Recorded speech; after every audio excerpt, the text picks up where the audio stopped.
오늘 신명기 29장이고요. 제가 4절 말씀을 읽고 말씀 나누기 시작합니다. 그러나 깨닫는 마음과 보는 눈과 듣는 귀는 오늘까지 여호와께서 너희에게 주지 아니하셨느니라. 아멘. 말씀을 깨닫고 순종하는 것은 우리의 책임이다 라는 제목이고요. 저는 이제 하나님의 영역이 있고 우리의 영역이 있다라고 생각합니다. 하나님의 영역은 하나님이 책임지셔야 되는 것이고 또 우리의 영역은 우리가 책임져야 하는 것이죠. 우리가 해야 할 일을 마치 하나님이 하지 않은 것처럼 생각을 하는 것 자체가 사실은 성경에서 많이 모순된 행동인 것이고, 어떻게 하면 우리의 영역에서 우리의 책임을 다할 수 있는 것인가, 이것을 오늘 말씀을 통해서 함께 나누려고 합니다. 신명기 29장은 모세의 설교 세 번째 단락이죠. 우리가 크게 좀 나누면, 절로 나누지 않고 장으로 나누면 모세의 설교는 1장부터 4장까지, 또 5장부터 28장까지, 29장에서 마지막 장까지 이렇게 세 단락으로 구분할 수 있어요. 마지막 세 번째 설교가 29장 오늘 본문이죠. 모압 언약으로 시작이 되거든요. 모세는 이집트에서부터 모압 평야에 이르기까지 하나님께서 하신 일들을 쭉 돌아보면서 그분이 어떤 분인지를 기억하고 또 율법을 신실하게 지켜야 한다라고 말을 하고 있습니다. 모세는 깨닫는 마음과 보는 눈 그리고 듣는 귀가 오늘까지 우리에게 주지 않았다라고 말하고 있어요. 이 말을 얼핏 잘못 이해하면 하나님이 주지 않았기 때문에 내가 깨닫지 못하고 보지 못하고 듣지 못하는 게 아닌가 이렇게 생각하기 쉬운데, 사실은 이것은 모세의 입장에서 고백을 한 거죠. 하나님께서 허락하지 않았다라는 말이 아니라 이스라엘 백성이 책임 있게 본 거에 대해서, 또 하나님이 경험하게 하신 거에 대해서, 진리의 말씀에 대해서, 깨달은 말씀들에 대해서 이들이 책임 있게 반응하지 않았다라는 거죠. 시내산 언약 이후에 40년 광야 생활을 지내면서 새로운 출애굽 2세대에게 모세가 충분히 시내산 언약을 전달을 합니다.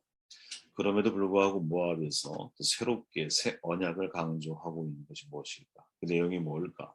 이 질문에서부터 묵상을 함께 시작을 해보면서 세 가지로 여러분들에게 정돈해 드릴 수 있다고 보는데, 1절 말씀 제가 한번 읽어볼게요. 호렙에서 이스라엘 자손과 세우신 언약 외에 여호와께서 모세에게 명하사 모압 땅에서 또 그들과 세우신 언약의 말씀이 이러하다. 이렇게 하는 시작을 하는 거예요. 모세가 온 이스라엘을 소집하고 그들에게 이르되 여호와께서 애굽 땅에서 너희의 목전에 바로와 그의 모든 신하와 그의 온 땅에 행하신 모든 일을 너희가 보았다. 3절에 보니까 곧 큰 시험과 이적과 큰 기사를 내 눈으로 보았느니라. 그러니까 이런 거죠. 기적을 보고 우리가 하나님을 인정하는 것은 우리의 책임이라는 거죠. 이거 잊으면 안 됩니다.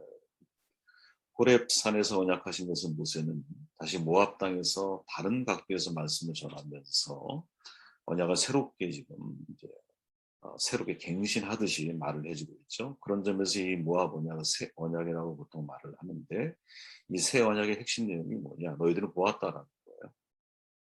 큰 시험과 이적과 큰 기사를 너희 눈으로 보았다. 두 번이나 반복해서 강조하고 있죠. 그런 후에 4절에 보면 깨닫는 마음과 보는 눈과 듣는 귀는 오늘까지 여호와께서 너희에게 주지 아니하셨다라고 말을 해요. 그렇게 이 4절에 있는 주지 아니하셨다라고 하는 말은 뭐냐면, 야 너희들이 그렇게 큰 시험, 큰 기적, 큰 표적, 큰 기사를 보고도 믿지 못하였다라는 거죠. 하나님께서 백성들의 불신을 조장했다라는 말이 아니라, 야 그렇게 큰 이적과 기사를 보고도 어떻게 너희들이 하나님을 하나님 되심을 인정하지 못하고 살아갈 수 있느냐라고 하는 아주 굉장히 강력한 뭐랄까요, 모세의 마음이 담겨져 있는 그러한 내용인 것이죠. 마치 여러분 신약에서도 기억하실 거예요. 이와 비슷한 사건이 소개되잖아요. 마태복음 12장에 보면 바리새인들이 예수님 귀신 쫓아내는 것을 목격을 해요. 그죠? 근데 보고도 믿지 않아요. 그리고 뭐라고 말하느냐? 귀신의 왕 바알세불을 힘입어 쫓아낸다라고 말을 해요. 예수님이 마음이 불편하셨죠. 그래서 이사야서에 있는 말씀을 인용하시면서 책망을 하시는데, 그 내용이 빨간 글씨를 보면 이사야의 예언이 저에게 이루었으니 이르시되 너희가 듣기는 들어도 깨닫지 못할 것이고 보기는 보아도 알지 못하고, 이 백성들의 마음이 완악하여져서 그 귀는 듣기에 둔하고 눈은 감았으니 이는 눈으로 보고 귀로 듣고 마음으로 깨달아 돌이켜 내가 고침을 받을까 두려워함이라 하였느니라. 이해되시죠 여러분? 이 내용이 사실은 모세가 고백했던 내용과 똑같은 것이죠. 깨닫는 마음, 또 보는 눈, 듣는 귀. 예수님이 똑같은 사건을 어떻게 이 바리새인들을 향해서 이야기해주고 있는 게, 야, 네가 지금 보고는 있는데 보아도 알지 못하고, 또 듣고 있는데 깨닫지를 못해. 너 이가 뭔지 아니? 너희들 마음이 완악하기 때문이다. 너희들은 고침받기를 두려워하는 친구야. 오히려 왜? 너희들이 살아왔던 삶의 반성대로 살아가기를 원하는 거지. 이것을 정확하게 지금 지적을 하고 계시는 것이죠. 그렇게 우리가 여기서 얻을 수 있는 교훈은 뭐냐? 야, 이 세상에는 여러분 하나님의 기적, 표적, 기사, 일들, 큰 시험 이게 얼마나 많은지 몰라요. 세상에 조금만 눈을 열고 바라보면. 그러면 그런 것들을 통해 내가 하나님을 인정하는 사람이 되느냐. 오히려 마음이 완악해져서 내가 고침받을 것, 새로운 인생 살 것이 두려워서 내가 오히려 그 기적을 한눈 찔끔 감고 인생을 살아가는 사람이다. 이 선택은 우리의 몫이라는 것이죠. 여러분 생각해 보십시오. 병에서 고침받은 사람 가운데서 실은 예수님을 정작 제자가 되어 따른 사람은 많지 않다는 걸 잘 알잖아요. 10명의 문둥병자가 기적을 체험해요. 그죠? 그러나 구원의 자리로 돌아온 연결된 사람은 한 명뿐이거든요. 그러니까 그들에게 필요했던 것은 뭐냐면 내 문제를 해결받는 것일 뿐인 거지 내 인생의 주인이 하나님으로 바뀌는 것을 그들은 원하지 않는 것이죠. 이런 신앙을 가르쳐서 보통 미신이다 이렇게 말을 하는 거예요. 그런 점에서 믿음은 표적과 기사와 또 큰 하나님의 기적과 무관하지 않지만 표적이 있어야만 믿음이 가능한 것이냐? 그건 절대가 아니라는 거죠. 표적 때문에 믿는 것을 미신이라고 말한다면 여기서 한 걸음 더 나아가서 그 표적을 통해서 내가 하나님을 인정하고 하나님을 발견하게 된다면 이거는 믿음으로 성화된 것이요. 그 속에서 우리가 하나님의 은혜가 무엇인지를 경험할 수 있는 것이죠. 근데 이 책임이 누구에게 있느냐? 이것은 우리에게 있다라는 거예요. 10명의 문둥병자 가운데서 여러분 돌아와야 할 책임은 그 사랑에 감동한 누구? 그 한 명의 문둥병자의 가슴 속에 있었다라는 거지. 그리고 그는 누구를? 예수 그리스도를 하나님이라고 인정해 드릴 수밖에 없는 자리로 돌아갈 수밖에 없는 거예요. 그 책임은 누구에게? 본인들에게 있다라는 거지. 여러분 아이들 데리고 예를 들어 미국 서부에 몇 차례 이제 갔다 왔잖아요. 그랜드 캐나다 딱 보여주면 여러분 두 종류로 갈려요. 하나는 이게 수억 년에 걸쳐서 자연적인 섭리로 이루어진 거예요. 근데 신앙이 있고 믿음이 있는 사람은요, 이게 노아의 홍수 때 벌어진 하나님의 역사라고 하는 사실을 그냥 설득력 있게 받아들입니다. 가는 관광지에서 그걸 보여주거든요. 이게 얼마나 일시적으로 단기간 내에 이루어질 수 있는 사건인지를. 유튜브에 보면 그런 영상도 막 돌아다니잖아요. 여러분. 그러니까 여러분 항상 기억해야 됩니다. 동일한 사건에 대해서 서로 다른 반응은 누구의 책임이냐? 하나님의 책임이냐? 우리의 책임이냐? 눈으로 보고도 하나님을 인정하지 못하는 것은 하나님의 책임으로 돌리면 절대가 안 되는 것이. 이 세상에 여러분 우연처럼 보이는 필연적인 하나님의 역사가 얼마나 많습니까? 아무리 작은 기적, 아무리 작은 표적을 보아도 하나님께 연결할 수 있는 사람이 믿음의 사람으로 발돋움할 수 있는 가능성이 높은 사람들인 것이. 12절 말씀을 함께 읽어볼게요. 12절.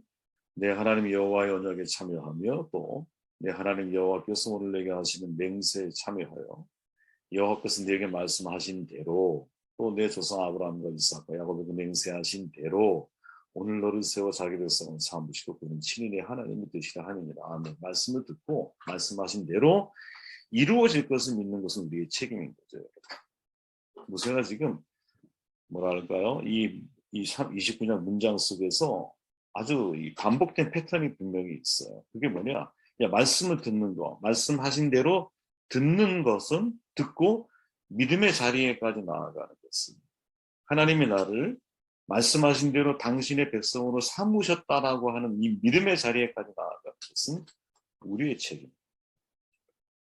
언약의 말씀은 여러분 말씀하신 대로 믿어야 돼요. 부분적으로 믿는 게 아니에요. 전체적으로 다 믿어야 돼요. 성경을 이해할 때 여러분 지혜가 있다고 그랬죠. 제가 구약은 뭐 영상으로 이해를 해야 돼요. 신약은 뭐 자막으로 이해를 해야 돼요. 그럼 성경을 제대로 이해하려면 구약과 신약을 다 이해해야 되잖아. 영상만 보면 해석이 안 되고 자막만 보면 그림이 안 그려지니 구약을 어떻게 신약적인 관점에서 예수 그리스도의 눈으로 구약을 읽기 시작할 때 구약 속에서 하나님의 마음이 나에게 다가오기 시작을 하는 거예요. 그래서 율법은 여러분 반드시 복음의 안경을 쓰고 해석이 돼야 율법 속에 있는 복음이 나에게 보여지는 거거든. 근데 그 책임은 누구에게 있느냐? 하나님께 있는 게 아니라 우리에게 있는 거야. 말씀하신 것을 제대로 들으려고 하는 우리 자신에게 사실은 너무 중요한 책임이 있다. 그래서 여러분 교회가 진짜 건강해지고 온전하게 세워지려면 저는 두 가지 균형이 항상 이루어져야 한다고. 설교자가 바른 말씀 전파하는 거 첫 번째, 회중이 설교를 바르게 듣는 일이 두 번째. 쉬운 일은 아니에요. 거짓 설교자를 분별해서 그 분별된 말씀 속에서 내가 하나님의 메시지를 정확하게 캐치해내는 거 이거 쉬운 일이 아니겠죠. 설교를 잘 듣는다라는 것은 설교를 분별해서 그 말씀 속에서 하나님의 은혜를 내가 경험해가는 과정이거든요. 존 칼빈이 여러분 교회의 첫 번째 조건으로 내세운 게 뭐냐면 말씀에 대한 바른 선포예요. 그러니까 말씀에 대한 바른 선포에 대한 책임은 설교자에게 있는. 그래서 여러분 교회를 되게 사실은 신중하게 우리가 선택을 해야 이유 가운데 하나가 내가 선택한 교회에서 설교자가 잘못된 물을 우리에게 계속 주면 사실은 우리는 건강하게 자라고 싶어도 자랄 수가 없는 거예요. 목회자는 항상 마음을 열고 이제 제가 보니까 마음을 열고 항상 함께하는 우리 가족들한테 물어봐야 되거든요. 무엇을 여러분 저와 함께하는 동안 신앙이 자라고 계십니까? 아니면 신앙이 퇴보하고 계십니까? 이 질문을 두려워하면 안 된다고 봐요. 왜? 사람은 여러분 내 영적인 수준에 따라서 멘토가 달라지는 게 맞는 거잖아.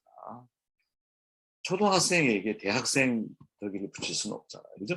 대학생 수준에 있는 사람이라면 그 이상의 수준에 있는 사람이 멘토가 되어야 되는 게 맞는 거고 초등학생에겐 거기에 적합한 사람을 멘토로 붙이는 게 맞는 거라는 거지. 그렇게 이렇게 서로가 서로에게 어떤 그 영적인 진보를 위해서 도움을 주고받을 수 있는 관계까지 나아가는 건 이거는 설교자에게 매우 중요한 책임 가운데 하나라는 것이죠. 그죠? 하나님의 말씀을 하나님께서 말씀하시려고 하는 정확한 의도를 따라서 바르게 해석해내는 것.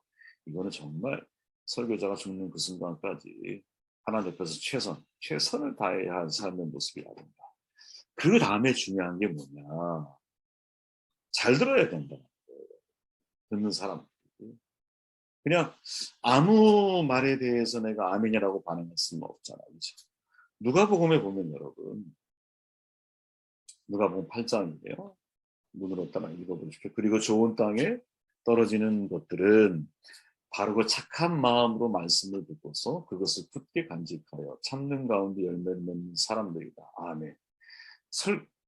회중들이 하나님 말씀을 잘 들으려면 어떻게 해야 되느냐? 내가 먼저 마음이 바르고 착한 마음으로 말씀에 대해서 겸손한 마음으로 말씀을 받았게.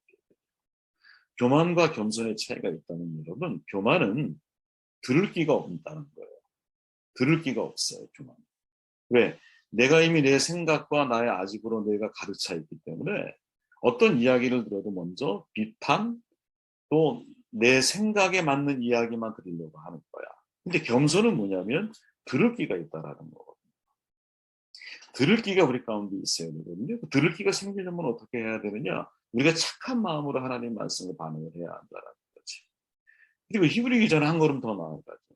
우리는 들은 것에 더욱 유념하여. 유념한다라는 것은 여러분 말씀을 그러니까 잊어버리지 않고 내 마음에 간직하는 거예요. 유념, 마음에 새긴다라는 거예요.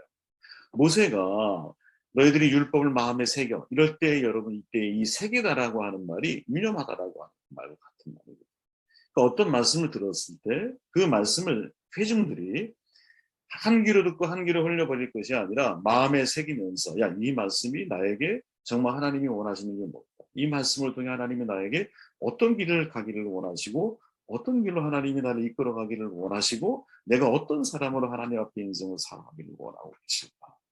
이것을 항상 내가 열린 마음을 가지고 말씀을 들어야 된다. 그래서 여러분 말씀을 듣고 믿음의 자리에까지 가게 되는 것은 여러분 우리의 책임인 거예요. 생각해 보십시오, 여러분. 믿음을 들으면서 나아요. 들었어. 근데 한 귀로 듣고 한 귀로 흘려버리는 게 나였을 거 아니야. 그 책임이 누구에게 있을까요, 여러분? 설교자에게만 있다고 생각하십니까?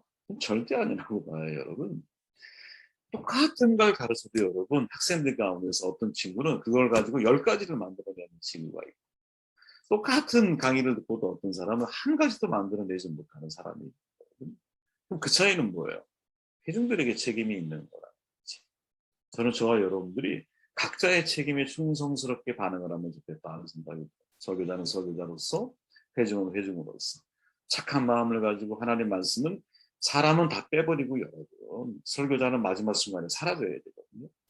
하나님의 말씀만 내 가슴속에 남아서 그 말씀을 내가 유념해서 이 말씀이 사실인가를 베레아 사람처럼 날마다 상고하는 인생을 내가 살아가기 때문에 진짜 그 말씀에 대해 삶 가운데 믿음으로 승화되고 발전될 수 있는 기회가 되지 않을까 생각을 해보게 됩니다. 마지막 5절 6절 말씀 되어 있습니다. 주께서 40년 동안 너희를 인도하여 광야를 통했게 하셨거니와 너희 몸에 옷이 날지 아니하고 너희 발에 신이 헤어지지 아니하였으며 너희로 떡도 먹지 못하며 포도주나 독주를 마시지 못하게 하셨음은 주는 너희 하나님 여호와의 성부를 알게 하려 하십니다. 15, 13절 여호와께서 너에게 말씀하신 대로 또 내 조상 아브라함과 이삭과 야곱에게 맹세하신 대로 오늘 너를 세워 자기 백성을 삼으시고 그는 친히 내 하나님이 되시려 하느니라. 아멘. 진리를 깨닫고 여러분 하나님께 순종하는 것은 내 책임이다. 그렇죠?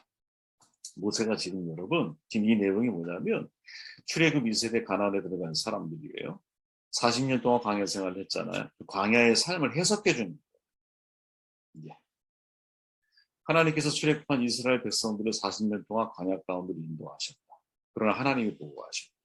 옷이 날지 않았다. 발에 신이 헤어지지도 않았다. 광야에 있었으니까 농사를 못 져요. 당연히 만나 내추럴하게 너희들을 먹이셨다. 13절의 모세의 증언처럼 하나님이 아브라함에게 맹세하신 것을 지키려고 너희들을 하나님의 백성으로 삼으시고 이 과정을 통해서 무엇?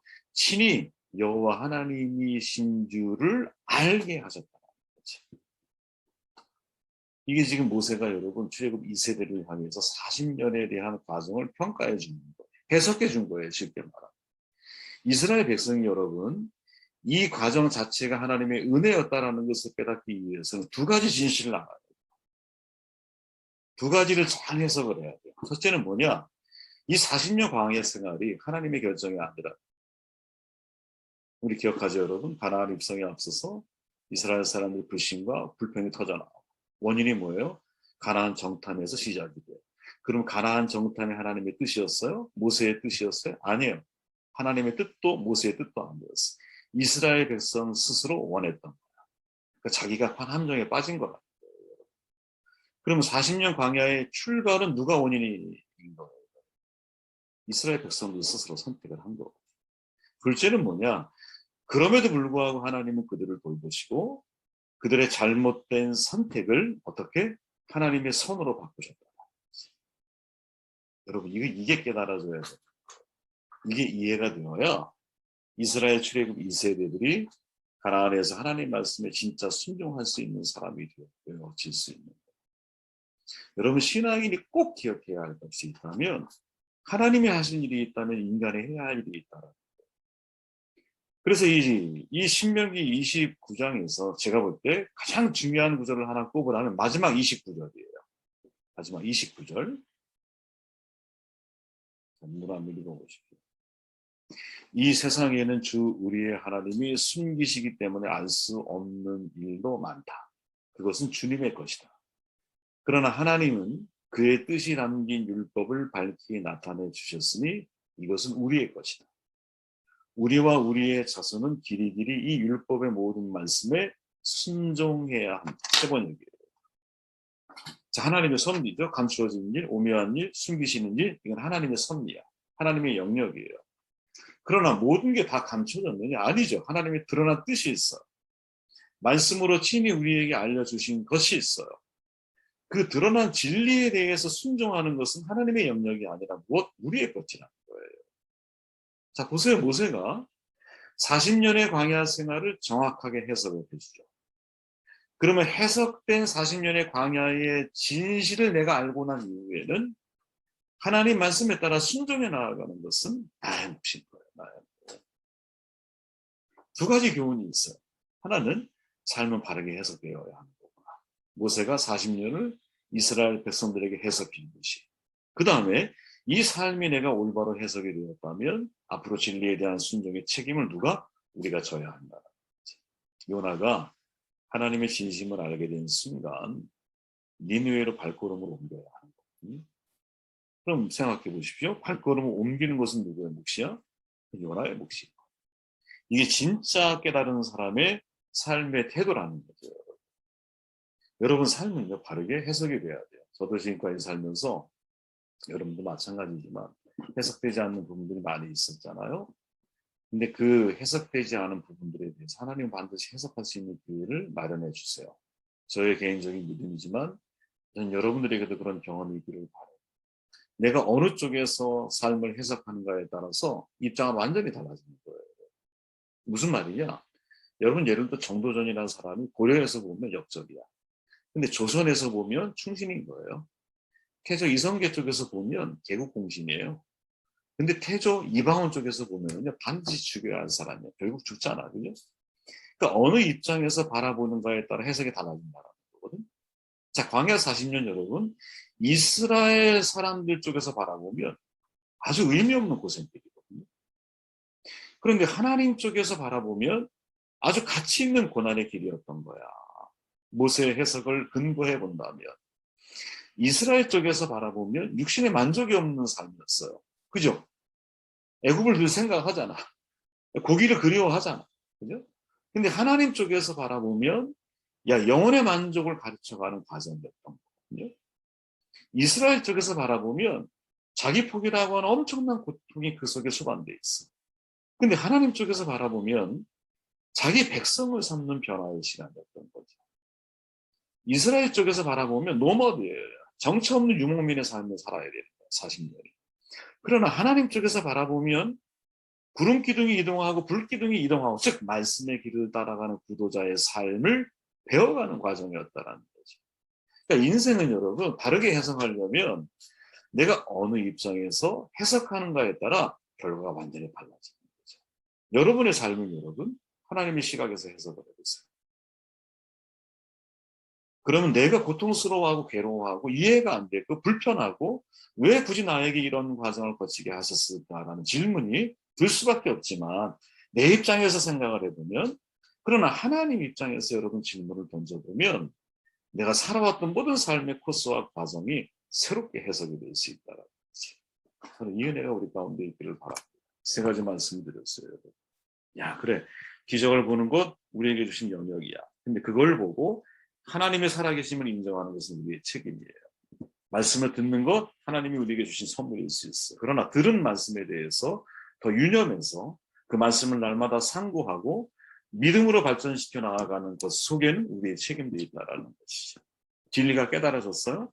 다르게 해석이 됐어요? 그러면 그 진리에 대해서 순종해야 할 책임은 저 여러분들의 삶 가운데 있고 더 발전적인 신앙의 진보가 저 여러분들 이루어지기를 주의 이름으로 축원합니다.